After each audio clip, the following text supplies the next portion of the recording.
Pablo, how difficult is it to defend?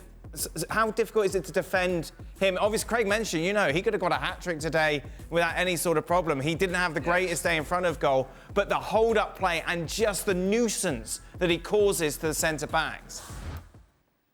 Yeah, of course. It's so difficult to defend against this player. If you're a defender, you want to, or your team or your back four want to defend high up the pitch, he will make the run in behind. He's so quick and powerful, so hard to defend.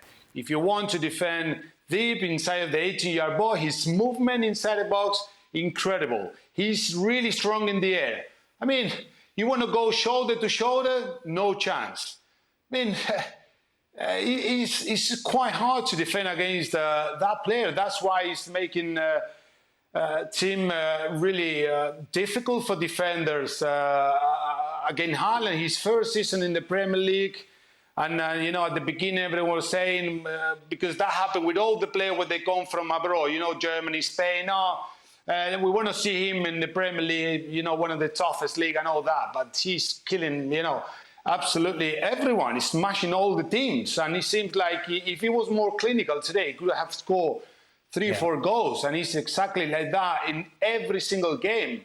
And don't forget that Pep took him off after 60 minutes in some of the games to give him a rest. Imagine if he played 90 minutes every single game. He would have 60 goals by now. But what a player, what a signing. And I always say the thing, I hope he can continue playing that way. He's only 22. First season at Man City, doing really well. Hopefully he's, be humble, continue with that ambitions to continue growing as a player, as a person. And hopefully he can, bring a lot of success to Manchester City and hopefully stay for so many years. I don't want to see any talking about moving to Real Madrid or all that. Sheffield United dealt better with him right at the weekend than Arsenal. And maybe that was because Arsenal were a bit more open, but he never really got any change from it was a back three. Gabriel and Haaland just couldn't deal with him. And when you've got a guy that size, even if you're a big centre-back, what's the point trying to have a fight? Sure.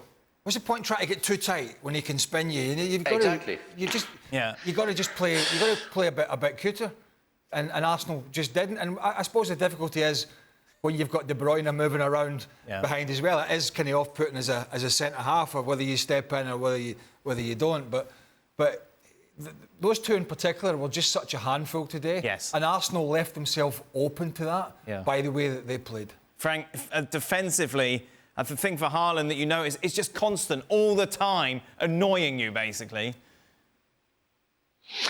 He is, and that's the thing. You have to be very strong physically, you have to be reactive, you have to anticipate most of the time. But you can read this game in a way that it can be a little bit slow the first 4 yards, I would say. Now, after when he's launched, it's over. It's over because it's so powerful you can't deal with him. It's why I was talking about not maybe sticking too much to him, because you lost the fight, that's for sure. If you try to fight with him, you're going to lose it. But if you try to be a little bit smart, be in a shadow of him, and try to get maybe the 2 yards that you need when he turns to get with him, then you get that space that you need and maybe that anticipation needed to get the ball before him.